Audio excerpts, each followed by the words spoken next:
Okay. तो हम लोग बात कर रहे हैं जीएनआई की। ग्रोस क्या होता है, फुल फॉर्म क्या होता है जीएनआई का? Gross national income per capita. Per capita का मतलब क्या हुआ? मतलब जीएनआई को हम जब टोटल पॉपुलेशन से डिवाइड कर देंगे तो आपको पर कैपिटा मेजरमेंट कहलाता है। ओके, जैसे अगर मैं बात करूं कि किसी भी कंट्री के अंदर जीएनआई पर कैपिटा 30,000 है, तो इसका मतलब हुआ कि ऑन एन एवरेज हर एक इंडिविजुअल्स किसी कंट्री के अंदर लगभग 30,000 कमा रहा है। ओके,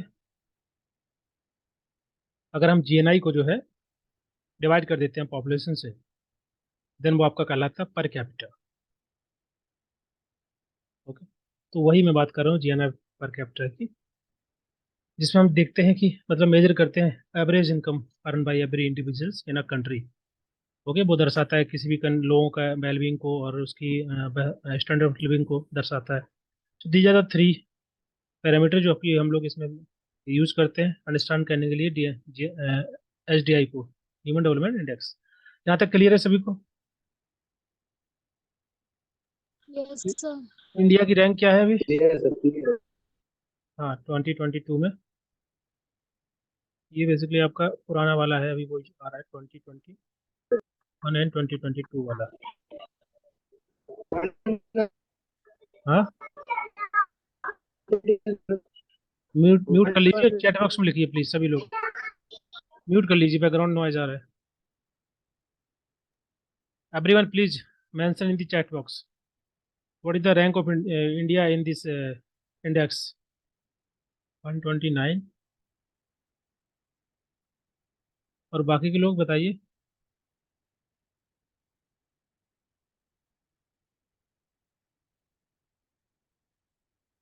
और एनीवन?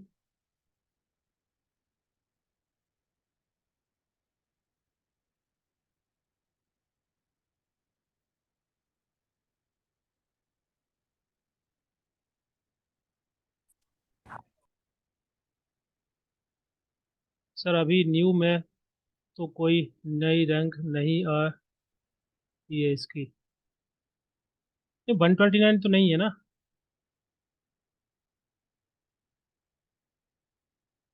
गलत गलत आई थिंक गलत है। ओके, 132 है आउट ऑफ 191 कंट्री। उसके पहले था 131। ओके, अगर आपने लास्ट ईयर का क्वेश्चन, अभी जो एग्जाम हुआ था उसमें एक क्वेश्चन आया हुआ था, उसको देखो, ये क्वेश्चन बताता हूँ मैं आपको। यही क्वेश्चन था ना एग्जाम में। In the latest human development report 2020-21, India rank 132 out of the 190 country. Okay, और नीचे लिखा है this means human development index value has registered in comparison to the S D R 2019। मतलब अगर बात करें 2019 से और 2021-22 की रैंकिंग में क्या बदलाव हुआ है, वो शार्प इंक्रीज हुआ है, मिनिमम डिक्रीज हुआ है, शार्प डिक्लाइन हुआ है या मिनिमम डिक्लाइन हुआ है? बताइए, अब बताइए। यहाँ पर देखो रैंक दी, क्वेश्चन ऐसे घुमाया जाता है, क्वेश्चन यहाँ पर उन्होंने रैंक दे दी और लास्ट ईयर का पूछ लिया कि कुछ बदलाव हुआ है, वो कितना हुआ है?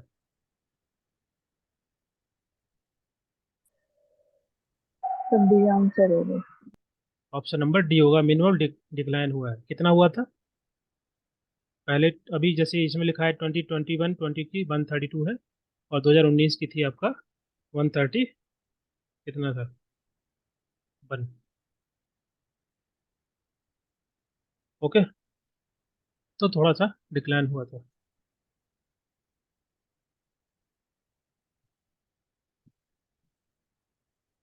नेक्स्ट क्वेश्चन, क्वेश्चन नंबर, इसमें आ जाइए वापस। Question number second, human development index H D I is a comparative measure of life expectancy, literacy, standard of living और इनकम। क्या मेजर करते हैं हम इसमें?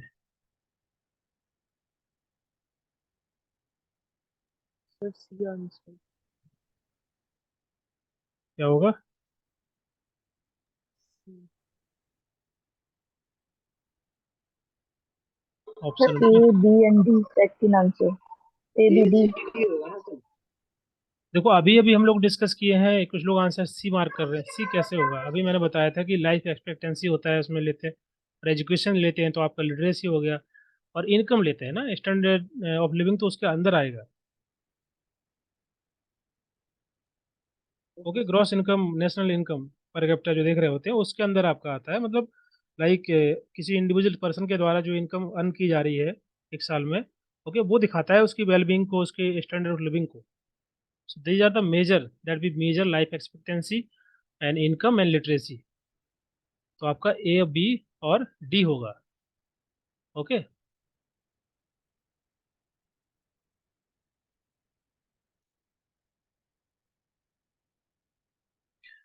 देखो यहाँ पर लिखा है कंपेरेटिव मेजर। मेजर हम क्या हाँ, क्या करें? एक डाउट हेलो। हाँ जी बोलिए। हेलो हाँ जी बोलिए, सुन रहा हूँ, बोलिए बोलिए। सर, अगर एक कंपोनेंट पूछता मेजर नहीं पूछता, कंपोनेंट पूछता मेजर नहीं पूछता, डायमेंशन पूछता, तो सर स्टैंडर्ड ऑफ लिविंग। वो आपका इंडिकेटर में आएगा, सूचकांक में। हाँ सर, और मेजर नहीं आएगा, इंडिकेटर पूछेगा तो स्टैंडर्ड ऑफ लिविंग पूछ बताएंगे, है हाँ, ना? तो वो उसके अलग अलग इंडिकेटर है ना। ये आपके तीन ही, आपके मेजर तीन ही होते हैं, लाइफ एक्सपेक्टेंसी, लिटरेसी और इनकम। और मेजर हम ये करते हैं, ओके। उसके आधार पर उसके जो सूचकांक होते हैं, जो इंडिकेटर होते हैं, उसमें आपका स्टैंडर्ड ऑफ लिविंग आते हैं। क्लियर है? सभी को क्लियर है? Yes sir. Yes sir. Okay, sir यहाँ एक पर हम, क्वेश्चन था आपने। हाँ जी, हेलो। जी जी। सर क्वेश्चन ये था कि आपने एक टेलीग्राम पे जो ग्रुप है हमारा उसमें डाला था रैंक फाइल अपडेट वाला। वो हम्म। नहीं मिल रहा, कहाँ पर है वो? कौन सा file update? Rank file update करके आपने एक मैसेज डाला था। हाँ, वो कंपाइलेशन एक क्या? आपका फोल्डर होगा, जैसे आप ओपन करेंगे जिसमें सभी फोल्डर हैं, unit one, unit second, three, four, ऐसे लाइन से जो है ना, उसमें एक फोल्डर होगा हाँ कंपाइलेशन का जी। फोल्डर। तो उसको आप ओपन करेंगे तो उसमें केवल कंपाइलेशन ही है, जैसे बुक्स एंड ऑथर का है, लॉ जो एंड, आईसी है। हाँ आईसी, हाँ आईसी, वो आईसी आईसी। कर। हाँ, ये क्रैश कोर्स का बोल रहे हैं ना आप? हाँ, हाँ उसमें जी, हाँ आईसी जी। लिखा होगा, हाँ वो कंपाइलेशन लिखा है, नीचे पढ़ेंगे तो उसी को ओपन करना है आपको, इंपॉर्टेंट कंपाइलेशन आईसी। ठीक है, उसमें कौन सा टॉपिक है सर? उसमें तो नाम लिखा इम्पोर्टेंट होगा ना, डेट्स एंड रैंक। डिक्लेयर। हाँ, उसमें रैंक लिखा होगा तो वो दिख जाएगा आपको। कंपाइलेशन के अंदर जाएंगे, उसके अंदर बहुत सारी फाइल होगी। Global ranking. हाँ, दिख गया ना? Yes sir. ठीक है, तो यहाँ पर बी आंसर हो जाएगा। इसको याद रखना, ये क्वेश्चन कई बार आया हुआ है, I think last year set में आया था, महाराष्ट्र सेट में, और इसके अलावा और भी सेट में आया था सेम क्वेश्चन। तो याद रखना है यहाँ पर। Question number three, human development index is a composite of, आप बताइए क्या क्या है? Income, trade, investment, indicator, poverty, human rights, unemployment. Income, trade, education, education, longevity, income. Longevity का मतलब होता है वही एक्सपेक्टेड ईयर, जी सर। तो डी आंसर होगा लाइफ इसमें। एक्सपेक्टेंसी। हाँ, एजुकेशन होगा आपका। दूसरा आपका लॉन्गेविटी, मतलब क्या हुआ, वही लाइफ लाइफ एक्सपेक्टेंसी हो, दैट इज लॉन्गेविटी। इनकम का मतलब वही इनकम जो हम मेजर कर रहे होते हैं। ठीक है, तो D will be right answer. Next question, question number four हो गया, फाइव पे आइए।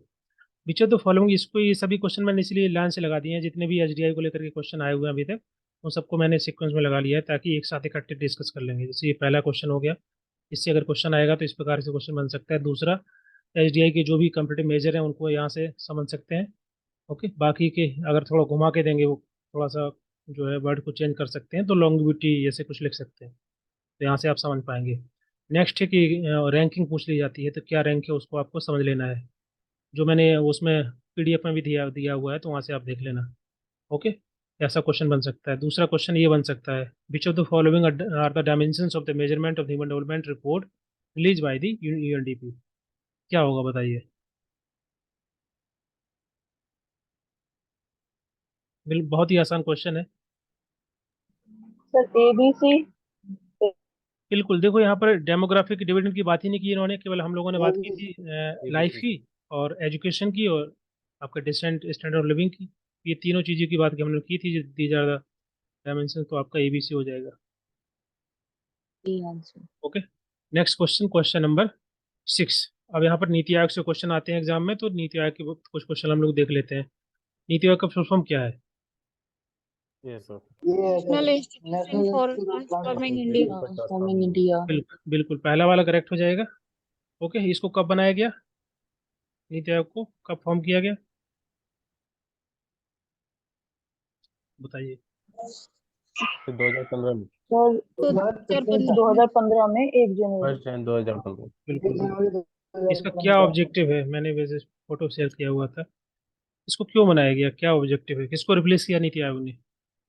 सर ये प्लानिंग सर ये कमीशन को बेसिकली एडवाइजरी बॉडी रिप्लेस है। किया था। हम्म। जो कि 65 साल पहले काम कर चुकी थी प्लानिंग कमीशन। बिल्कुल और जो बिल्कुल। मेन जो सर पंचसूत्री योजनाएं आती हैं हम लोगों की, हम्म जो कि प्लानिंग कमीशन के ही तहत आती थी, हम्म। तो कहीं ना कहीं ये उसको रिप्लेस करके और उसमें थोड़ा सा नए ट्रांसफॉर्मेशन को ला करके इसको लाया हाँ गया। बिल्कुल, ये जो है आपका, ये नीति आयोग जो है एक थिंक टैंक की तरह काम करता है।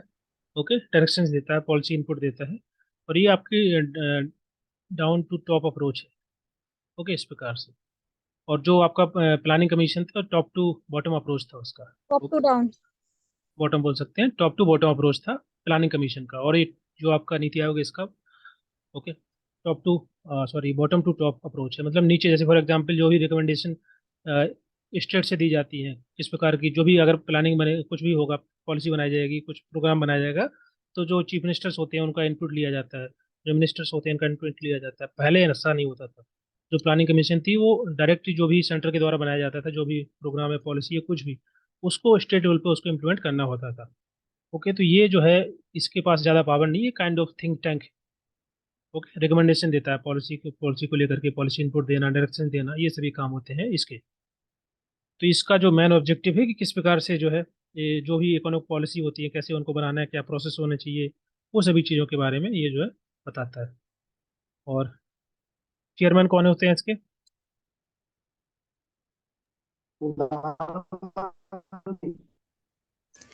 Sir prime minister. प्रधानमंत्री पीएम।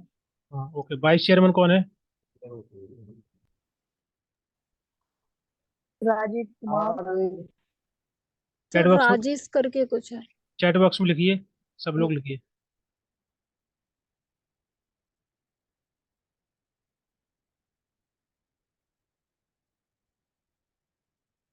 राजीव कुमार लिखा है, वंशिता, और बाकी के लोग? डॉक्टर राजीव कुमार, अच्छा। श्री सुमन बेरी है सर, श्री सुमन बेरी। मैंने कल जो फोटो भेजा हुआ था ग्रुप में, आप लोगों ने देखा नहीं है ना? यस ग्रुप सर, वो अब चेंज हो गई है सर, सुमन बेरी हो गई है अब। पहले राजीव कुमार थे, डॉक्टर में, राजीव हाँ, कुमार। अभी आपको जो एग्जाम में आएगा तो इसी से आएगा, वो पुराने वाले नहीं पूछेंगे। और अगर एग्जाम में पूछ लिया तो आपको जी। इसी को मार्क करना है, ध्यान रखना है इसको थोड़ा सा। और सीईओ कौन है अभी? अमिताभ कांत। अभी तो आप तो सुब्रमण्य। वो भी गलत है आपका, बीबीआर सर सुब्रमण्यम। सुब्रमण्यम।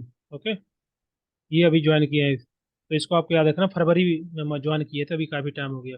ये नाम दोनों याद कर लेना, नए नाम है, एग्जाम में क्वेश्चन आ सकता है, तो गलती मत कर देना। वो तो पुराना वाला है जो अमिताभ कांत को मत मार्क कर देना, ठीक है?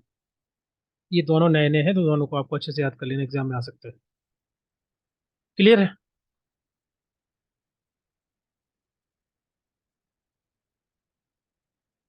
बिल्कुल। देखो, ये सीईओ से याद करने का तरीका है, सीईओ में सी यहाँ पर है, इसमें बी है, बी और सी को याद कर लेना, थोड़ा सा, एटलीस्ट थोड़ा तो याद रहेगा। ओके ना? और इसमें कुछ ट्रिक ढूंढ लेना, ऐसी कुछ।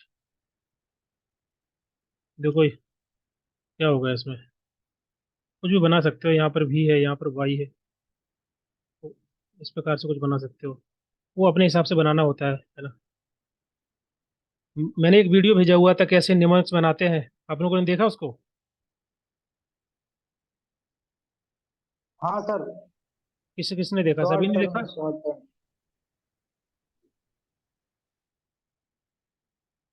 बाकी के लोग देखते नहीं है क्या? मैं जो कुछ शेयर करता हूँ उसको प्लीज देख लिया अगर, ये इंपॉर्टेंट होता है। जो भी अगर फोटो पिक्चर में शेयर करता वीडियो हूँ, है उसी को लेके। ठीक है, उसको देखो, उसमें समझो, एक्चुअली उनमें जो बताया गया है वो उन्होंने अपने हिसाब से बताया है, उनको जो ठीक लग रहा है। आप अपने हिसाब से बनाइए, जैसे मैं बनाता हूँ तो मैं ऐसे ही बनाता हूँ कि जैसे यहाँ पर बी लिखा है, यहाँ पर सी लिखा है, तो मैं इसको याद कर सकता हूँ, सी बी से या बी सी से ऐसे करके। और यहाँ पर वी है, यहाँ पर वाई है, तो मेरा याद करने का तरीका अलग टाइप का होता है, तो आपका अलग होगा, तो मैं ऐसे कनेक्ट कर पाता हूँ अपने हिसाब से। ओके, सब लोग अलग तरीके से जो है लिंक कर सकते हैं चीज़ों को। तो ये सब निमोनिक्स बनाना होता है, मल्टीपल, जैसे नाम लिखा है यहाँ पे, श्री सुमन लिखा है, अब आपको हो सकता है आपको कोई फ्रेंड या कोई फ्रेंड हो उसका नाम सुमन हो, तो ऐसे कुछ याद कर लीजिए, बीबीआर सुब्रमण्यम। तो कुल मिला के आपको कनेक्ट करना होता है डॉट्स को, कैसे भी करके जो आपके दिमाग में रहे, सिंपल ये है। ओके, तो आपका पहला वाला अच्छा यहाँ पर तो ये हम लोग डिस्कस कर रहे थे। Next question, question number, link link मैंने भेजा हुआ ग्रुप में, आप प्लीज चेक करिए। ओके, तो ये नेक्स्ट टॉप बता रहे हैं। बॉटम और ये बॉटम टॉप थोड़ा सा एक बार डिस्कस कर देते हैं, ठीक कंफ्यूजन है। हो रहा था हाँ थोड़ा। हाँ, देखिए टॉप टू बॉटम का मतलब क्या होता है। दूसरा है आपका बॉटम टू टॉप। ये जो आपका प्लानिंग कमीशन था वो आपका top to bottom. Top to bottom मतलब होता है कि जो सेंट्रल गवर्नमेंट है, ओके, उनके द्वारा कोई पॉलिसी बनाई गई, प्रोग्राम बनाया गया, ओके, उसको उन्होंने जो है इम्प्लीमेंट करने के लिए स्टेट गवर्नमेंट को दे दिया। ओके, बिना किसी रिकमेंड, मतलब उनसे पूछा ही नहीं। जैसे कि मान लीजिए चीफ मिनिस्टर्स होते हैं स्टेट में, तो उनका भी रिकमेंडेशन होना चाहिए, उनसे भी पूछा जाना चाहिए कि आपके यहाँ स्टेट में किस प्रकार की जरूरत है, क्या क्या। तो जो प्लानिंग कमीशन के द्वारा जो कुछ भी बनाया जाता था, जो फंड दिया जाता था या जो भी पॉलिसी या प्रोग्राम हुआ करता था, उसको डायरेक्टली इम्प्लीमेंट करना पड़ता था स्टेट गवर्नमेंट के द्वारा। तो ये टॉप टू बॉटम अप्रोच हुई कि टॉप पे जो उन्होंने किया उसको आपको बॉटम पे उसको इम्प्लीमेंट करना है, पहले सिंपल। और दूसरा जो है आपका नीति आयोग, वो आपका बॉटम टू टॉप अप्रोच है। इसका मतलब है कि बॉटम मतलब जो स्टेट गवर्नमेंट है, ओके, उनकी भी रिकमेंडेशन ली जाती है। जब भी कोई पॉलिसी कुछ भी बनाया जाता है, प्रोग्राम बनाया जाता है, तो with the recommendation of the state government, वो उनसे पूछते हैं कि आपके स्टेट में किस प्रकार की जरूरत है, किस प्रकार की पॉलिसी बननी चाहिए, किस प्रकार का उसमें बदलाव करना चाहिए, क्योंकि हर एक स्टेट का अलग अलग रिक्वायरमेंट होता है। ओके, अगर उनमें होता है प्रॉब्लम्स, तो उनकी भी वहाँ पर इनपुट लिया जाता है, उनका भी मीटिंग्स में बुलाया जाता है। तो वो ये बॉटम टू टॉप अप्रोच है, मतलब पहले इनसे पूछा जाएगा, फिर जो है प्लानिंग करेंगे वो टॉप में। ओके, इसमें पहले क्या होता था कि टॉप में प्लानिंग कर लेते थे, उसी को इम्प्लीमेंट करना होता था ग्राउंड में। तो वो टॉप टू बॉटम अप्रोच था प्लानिंग कमीशन। नीति आयोग आपका बॉटम टू टॉप अप्रोच है, नीचे से ऊपर है, ना कि ऊपर से नीचे। समझ में आ रहा है? Okay sir. ओके, तो जैसे नेक्स्ट। सर एक यस मैनेजमेंट में सर। होता है sir, formal informal, just like मतलब जो upward communication and downward communication होता हाँ, है। वो वैसे ही कम्युनिकेशन के हिसाब से समझ सकते हैं। ये जस्ट आपको बताने के लिए है कि अप्रोच कौन सी है। तो ये ओके अप्रोच इसमें की गई है। ओके। यहाँ पर आपका श्री सुमन बैरी हो जाएगा। D will be right answer, vice chairman. Okay, यहाँ से याद कर लेना, आप कनेक्ट हो यस जाएगा। Sir. Yes next question, question number 8, the meaning of sustainable development. अब यहाँ पर हम लोग जितने क्वेश्चन आएंगे सभी सस्टेनेबल डेवलपमेंट को लेकर के होंगे, तो उनको समझ लेंगे। देखो, नीति आयोग से यही क्वेश्चन बन सकते हैं, तो ये जो मैंने सब बता दिए यहाँ पर, अप्रोच कौन सी है, कौन सी है, कौन सा वाइस चेयरमैन है, चेयरमैन कौन है, कब बनाया गया, ये सभी चीज़ें, फुल फॉर्म क्या होता है। तो 7-8 क्वेश्चन आपके इसी एक स्लाइड से बन जाते हैं। बाकी के जितने भी आपका ह्यूमन डेवलपमेंट इंडेक्स को लेकर थे जो क्वेश्चन बन सकते थे, वो यहाँ पर हैं। ओके, ये सभी समझ लेना, क्या रैंक है, इनको अच्छे से याद कर लेना। कौन कौन से आपके कंपोजिट मेजर हम करते हैं इसमें, तीनों के तीनों, ये सभी चीज़ें इसके द्वारा इसको बनाया गया। तो ये क्वेश्चन यहाँ से हर एक इंपॉर्टेंट टॉपिक के डिस्कस किए। अब हम लोग बात करेंगे एच डी आई के बारे में, एचडीजी के बारे में, सॉरी। सस्टेनेबल डेवलपमेंट का मतलब क्या होता है? सर 2015 से आया था 2030 तक के लिए है देखो, ग्रोथ। हर डी। तो सस्टेन नेचुरल कैपिटल। इसमें 4 तो टर्म दी डी गई लग है। रहा पहला है। लिखा है कि sustained growth, sustained profit, sustained capital और sustained natural capital. Okay okay, sustain का मतलब क्या होता है? मेंटेन करना, प्रिजर्व करना, that is called sustain. Sustain capital का मतलब हुआ कि जो फाइनेंशियल, उसको मेंटेन करना, प्रिजर्व करना कंट्री के अंदर, फिजिकल या जो भी ह्यूमन कैपिटल है। कैपिटल मतलब कई प्रकार की हो सकती है ना, ह्यूमन कैपिटल हो सकती है, फाइनेंशियल कैपिटल हो सकती है, सोशल कैपिटल हो सकती है, फिजिकल कैपिटल हो सकती है। तो उसको over the period of time किसी भी कंट्री के अंदर उसको प्रिजर्व करना, मेंटेन बनाए रखना। Okay, that is sustained capital. Sustain growth का मतलब क्या हुआ कि कंसिस्टेंट ग्रोथ होनी चाहिए, लगातार प्रॉफिट होनी चाहिए in the business, in the organisation, over the period of time, that is called sustained profit. Sustain growth का मतलब क्या हुआ?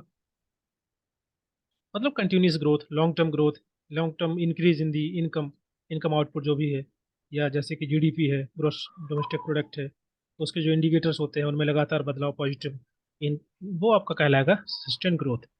यहाँ पर एक है सस्टेन्ड नेचुरल कैपिटल। तो नेचुरल कैपिटल का मतलब क्या हुआ? बताइए। जो भी नेचुरल रिसोर्सेज है हमारे, जो भी इकोसिस्टम है, ओके, उसको सही से मैनेज करना, उसको प्रिजर्व करना। क्योंकि यहाँ पर सस्टेन लिखा है, तो हमको उसको प्रिजर्व करना है, मेंटेन करना है, मैनेजमेंट करना है सही तरीके से। पूरे नेचुरल रिसोर्सेज का, नेचुरल कैपिटल में आपका सब कुछ आ जाएगा, नेचुरल रिसोर्सेज आ जाएंगे, इकोसिस्टम आ जाएगा।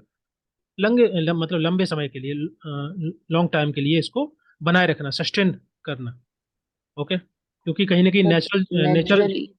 यस यस, नेचुरली मतलब होता है कि आप उसको मतलब यूज करेंगे, ऑफ कोर्स यूज करेंगे, जो भी नेचुरल रिसोर्सेज होंगे, लेकिन इस तरीके से करेंगे ताकि फ्यूचर के लिए वो बने रहे, okay, without compromising the ability to future generation, ताकि फ्यूचर जनरेशन में भी जो है उसको हम यूज़ कर पाए, कि जो प्रेजेंट टाइम की जो नीड्स हैं उनको हम जो है फुलफिल करें, एंड साथ ही साथ फ्यूचर जनरेशन के लिए जो है सभी नेचुरल रिसोर्स को हम जो है उनको कंप्रोमाइज ना करें, खत्म ना करें। That is sustained natural capital. Clear है? Yes sir. तो सर आंसर इज डी ना? तो yes D will be right answer answer. D. D होगा answer, sorry. Sustained natural capital, sustainable development का मतलब यही होता है। ओके, उसकी जो डेफिनेशन है सस्टेनेबल डेवलपमेंट की, वो आपने देखी होगी, जहाँ पर बात करते हैं कि जो भी नीड्स हैं प्रेजेंट टाइम की, प्रेजेंट जनरेशन की, उनको फुलफिल करना, जैसे हमारे टाइम में अभी जो भी हमारी नीड्स होगी उनको फुलफिल करना, उनको मीट करना, without compromising the future needs. Future में जो भी जरूरत होगी उसको कंप्रोमाइज न करते हुए अभी प्रेजेंट टाइम की नीड को फुलफिल करना, मतलब सस्टेनेबल तरीके से चीज़ों को यूटिलाइज करना, सस्टेनेबल ढंग से जो भी रिसोर्सेस है हमारे पास, ओके, उसको। ओके, सो आपका ये सस्टेन नेचुरल कैपिटल कहलाएगा, that is sustain development. Next question, question number 2015 से लेकर 2013 एसडीजी है, और 2000 से 2015 एमडीजी, बिल्कुल ठीक लिखा है। क्वेश्चन नंबर 9 पढ़िए। विच of the following is for the part of the sustainable development goal, SDG का हिस्सा है। अब इसके लिए आपको पता सर होना डी। चाहिए। अच्छा, इसके सर डी।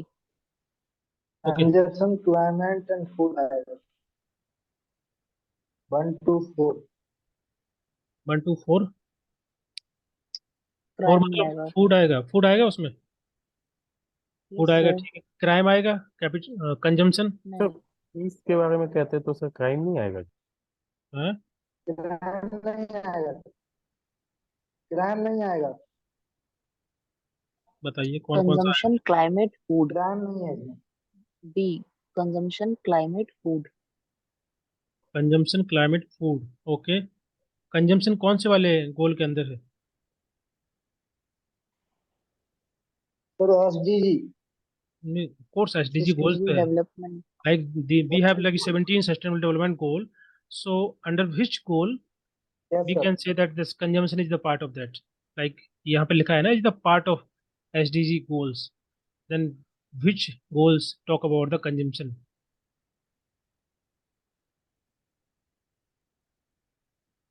सर शायद सेवन 12 में है। हाँ जी, like when we talk about the climate, okay, तो climate कौन से में आएगा? that is 13। सर हाँ सर 13 में, ये 13 12 सर ये क्लाइमेट एक्शन तो 13 में आएगा ना? 13 में आएगा। नेक्स्ट इसमें आपका फूड है, फूड किस में आएगा? फूड गोल नंबर सेकंड में, सेकंड मतलब में सर सेकंड जीरो में भी हंगर। आएगा उस, हाँ हाँ। जीरो हंगर लिखा है, तो हंगर मतलब क्या हुआ कि हमको हंगर को खत्म करना है, और जो फूड सिक्योरिटी को इंश्योर करना है, ओके, न्यूट्रिशन को बढ़ाना है, that is the second goal ना। तो आपका इस सेकंड में आ जाएगा, और ये आपके दो हो गए, क्लाइमेट हो गया, फूड हो गया। अब बात करेंगे कंजम्पशन का। कंजम्पशन किस में है?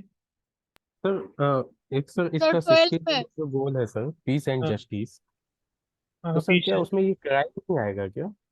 क्राइम, क्राइम, सी उसमें जी सर पीस। डायरेक्टली उसमें ये नहीं लिखा है, मतलब पार्ट नहीं है उसका, पार्ट पार्ट केवल उसमें पीस जस्टिस, और जैसे कि पीसफुल सोसाइटी को प्रमोट करना, ओके, जस्टिस को इंश्योर करना, ओके, ये सभी चीज़ें उसका हिस्सा है, और ऐसी इंस्टीट्यूशंस को बनाना, सोसाइटी को डेवलप करना जो कि पीस को बढ़ाए, उसको आगे, मतलब तो सर जस्टिस को इंश्योर करे।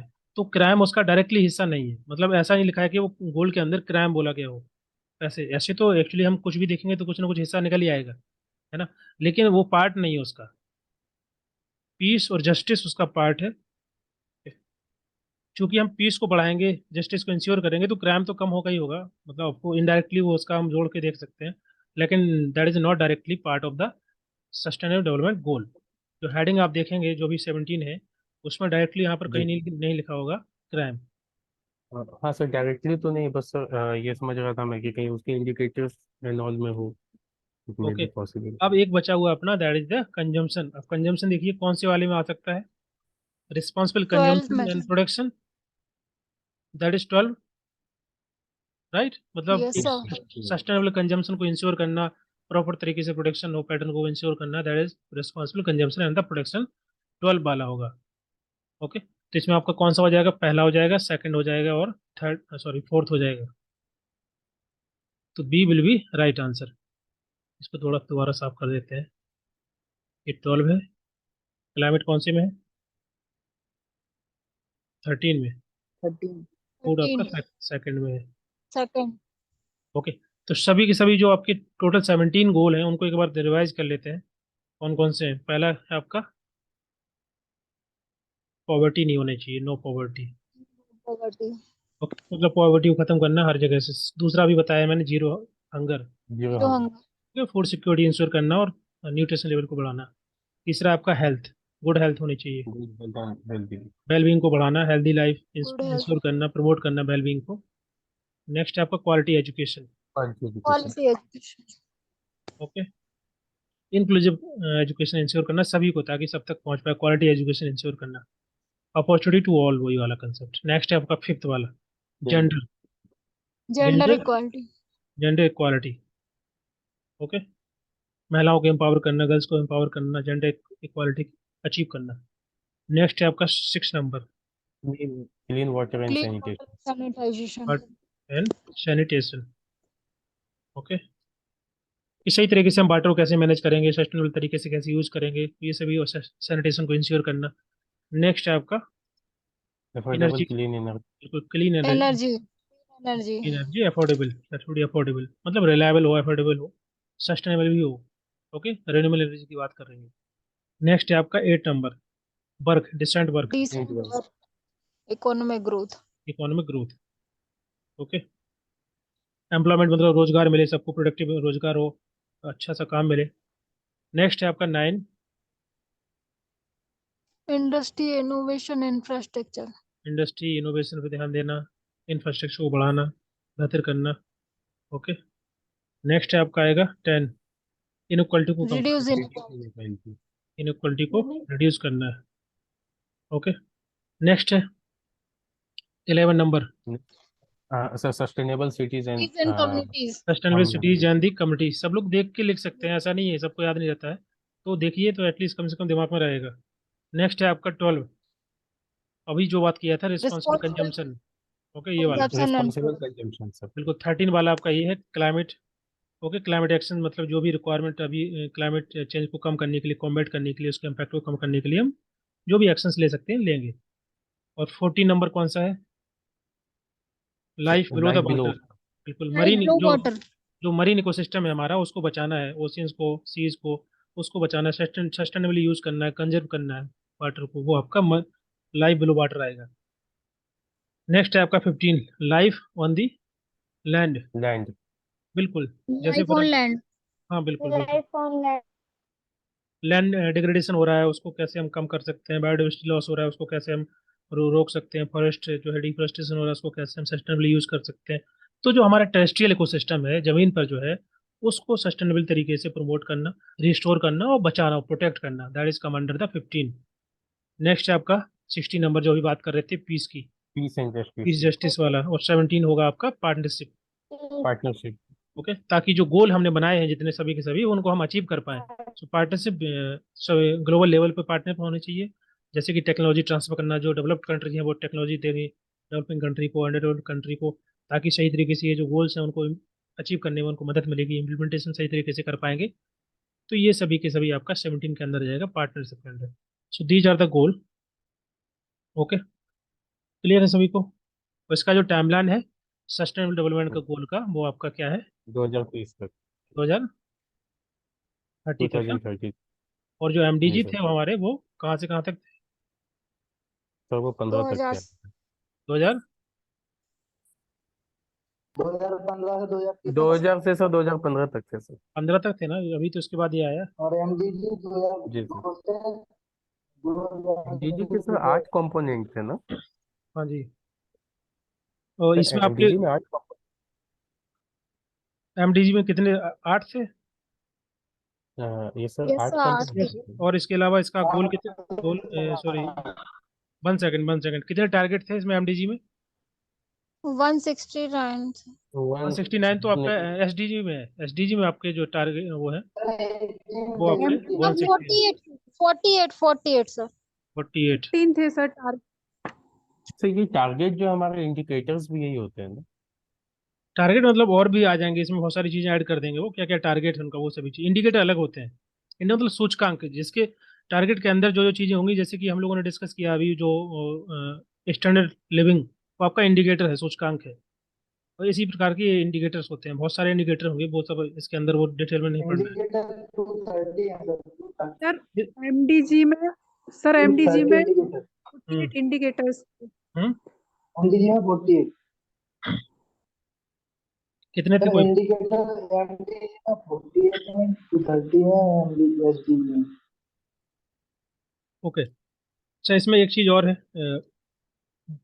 क्या रैंक है इंडिया का, ये भी लिख लेते हैं यहीं पर। यहीं से जो क्वेश्चन बनेगा तो यही बन सकता है। 2022 वाला क्या रैंक है? एसडीजी का याद रखना बस, वही एग्जाम में आ सकता है। 121 है नहीं थी 163 देशों में।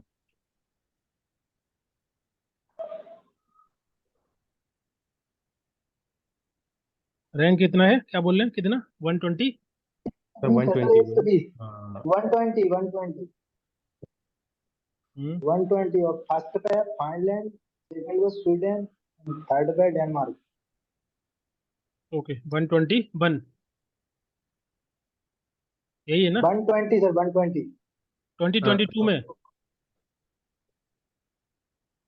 नहीं सर 2022 में ये 121 का है 163 के बीच में। हाँ, तो हाँ 120 163 पे। 120 था ना, 2020 में 117 था, यही है ना? Yes sir.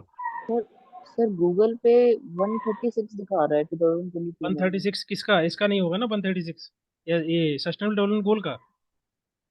नहीं, all over. Sustainable 130 development total goal का कंट्री? नहीं। हाँ शायद। टोटल कंट्री आपका जो मैंने यहाँ पे लिखा है ना, वही है 163 शायद।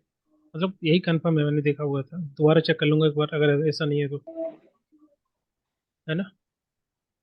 वो बदलता रहता है हर साल में, कुछ कम रहती है कुछ बढ़ जाती है। अभी 2022 वाले में शायद 163 है। एक बार चेक करना कोई गूगल पे।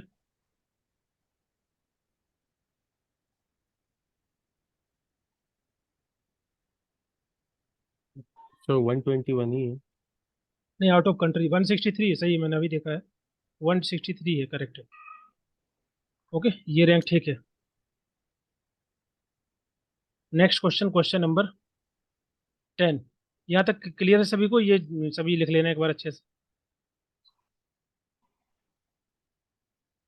हाँ सर,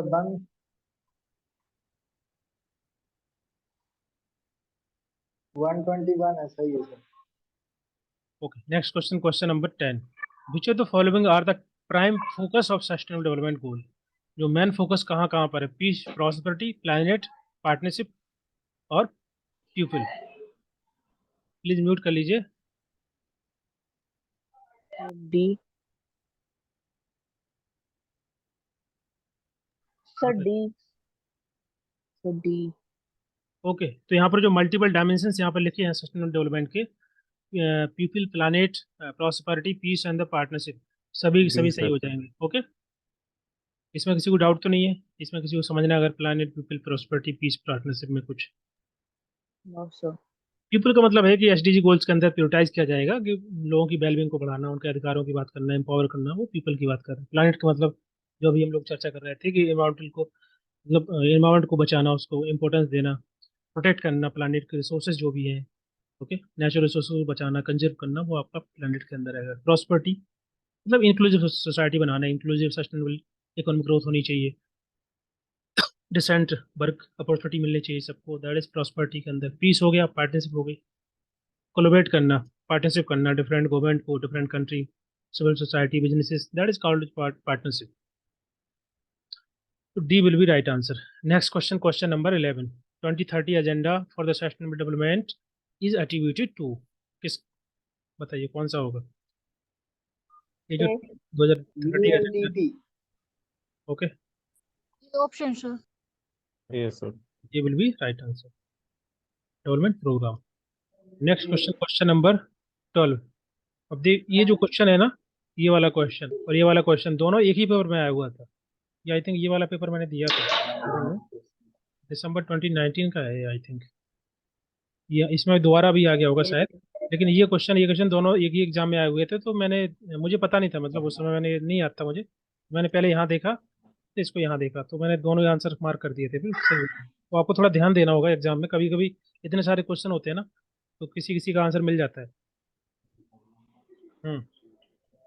क्या होगा 12 का? ए। प्लीज म्यूट कर लीजिए, प्लीज म्यूट कर लीजिए। ये होगा सर इसका। हाँ ये होगा। यहाँ Yes, पे sir. लिखा है Yeah. Time limit fixed in development agenda transforming the our world, जो यहाँ पर इन्होंने बात की है उसी की 2030 हो जाएगा। Question number 13, which of the following is not a indicator of sustainable development? कौन सा इंडिकेटर नहीं है? Sir, A. Long A. Longevity. Longevity तो होगा ना? लॉन्गिविटी मतलब क्या है? लाइफ एक्सपेक्टेंसी ज़्यादा रहना, मतलब अच्छी लाइफ, तो वो तो लॉन्गिविटी आएगा ना। यहाँ पर इंडस्ट्रियलाइजेशन लिखा हुआ है, सर डी होगा, डी। ये होगा ना? ये नहीं है ना डायरेक्ट इंडस्ट्रियलाइजेशन। क्लीन एनवायरनमेंट भी है, लिटरेसी भी है, लॉन्गिविटी भी है। इंडस्ट्रियलाइजेशन क्यों नहीं होगा? Sir, इंडस्ट्री इनोवेशन और इंफ्रास्ट्रक्चर तो सर हमारा गोल नंबर 9 है ना। गोल नंबर 9 है, उसमें एग्जैक्टली। इसमें ये लिखा है कि इंडस्ट्रियलाइजेशन डायरेक्टली, तो वो इसका इंडिकेटर नहीं होगा ना सस्टेनेबल डेवलपमेंट का। ओके, लॉन्गिविटी तो इसके अंदर आएगा ना आपका। सर थोड़ा कंफ्यूजन है सर इस क्वेश्चन पे। देखो यार, ये सिंपल है, देखो इसमें इंडस्ट्रियलाइजेशन लिखा है ना, तो इंडस्ट्रियलाइजेशन डायरेक्टली सोशल डेवलपमेंट का आपका इंडिकेटर नहीं हो सकता। उसमें जो लिखा है ना, कौन सा गोल था, मैं एक बार चेक कर लेता हूँ। 9 का सर, मतलब इसका इसमें लिखा है industry innovation and infrastructure. Sir okay, that is inclusive और सस्टेनेबल इंडस्ट्रियलाइजेशन। हाँ इसमें आंसर होगा ना सर, इंडस्ट्री और एक इंडस्ट्रियलाइजेशन। साथ मत बोलिए सब लोग, पता नहीं चल रहा मुझे क्या क्या बोल रहा है। देखो 9 नंबर जो लिखा है यहाँ पर, सर इंडस्ट्री इनोवेशन। इंडस्ट्री, हाँ बोल लीजिए, सर बोलिए बोलिए। इंडस्ट्री और इंडस्ट्रियलाइजेशन में आंसर होगा ना। आपका आवाज़ नहीं आ रहा क्लियर, आप मैसेज उसमें टेक्स्ट करिए। अच्छा रुकिए, मैं एक बार देखता हूँ क्या है लॉन्गिविटी। लॉन्गिविटी आपका आपका वो जो गोल नंबर 3 है, गुड हेल्थ एंड वेलबींग, इसके अंदर आ सकता है। प्रमोट वेलबींग, लॉन्गिविटी मतलब healthy life and promote wellbeing. C ऐसे तो आपके चारों होंगे ना फिर, आपका अगर वो ऐसे देखेंगे इंडस्ट्रियलाइजेशन को भी, देन यस चारों सर। चारों हो जाएंगे तो इंडस्ट्रियलाइजेशन। चारों आ रहे हैं। चारों आ रहे हैं, लेकिन आपको एक ऑप्शन तो एलिमिनेट करना है। तो ये लॉन्गिविटी तो अगर उसको हम इसको समझे, इसका मतलब ही होता है कि हम बात कर रहे हैं कि जो है एक बेहतर लाइफ की, जो एक्सपेक्टेड आपका जो है लाइफ होगा वो ज़्यादा हो। ओके, लेकिन इंडस्ट्रियलाइजेशन अगर हम केवल इस टर्म को देखेंगे तो इससे हमको पता चलता है केवल इंडस्ट्रियलाइजेशन की बात कर रहे हैं। ओके, वो डिफरेंट हो जाएगा। अगर वहाँ पर ऐसा कुछ लिखा होता है इनोवेटिव या इस प्रकार से इंक्लूसिव या sustainable industrialisation, then that can be the part of the indicator of sustainable development goal. Okay, केवल इंडस्ट्रियलाइजेशन से हम नहीं इंश्योर कर सकते हैं कि ये आपका इंडिकेटर होगा। ओके, तो आपका ऑप्शन नंबर डी आप मार्क कर सकते हैं। लॉन्गेविटी तो आई थिंक ये आएगा ही आएगा उसके अंदर। अगर हम जीरो हंगर इंश्योर करेंगे, पॉवर्टी नहीं होगा, अच्छी हेल्थ एंड वेलबींग को प्रमोट करेंगे, तो लॉन्गेविटी बढ़ेगी ऑब्वियस। तो ये तो पॉजिटिव आपका टर्म है लॉन्गेविटी। लेकिन इंडस्ट्रियलाइजेशन, जब तक इसके आगे हम कुछ प्रिफिक्स नहीं लगाएंगे तब तक हम कंफर्म नहीं कर सकते हैं कि किस कैसी बात कर रहे हैं ये इंडस्ट्रियलाइजेशन की। तो डी मार्क कर सकते हैं इसमें। ओके, क्लियर है? Okay that sir. Should be sustainable industrialisation और that should be inclusive industrialisation, वो ठीक रह जाता। अगले केवल ये टर्म जो दी है वो आपका डायरेक्टली इंडिकेटर नहीं हो सकता। ओके, इवन अगर सस्टेनेबल हम्म, डेवलपमेंट ना हो, इसके इंडिकेटर ना हो, तब भी तो इंडस्ट्रियलाइजेशन हो ही रहा है ना। Next question, question number 14, sustainable development ensure the wellbeing of individuals by, क्या आंसर आएगा? All of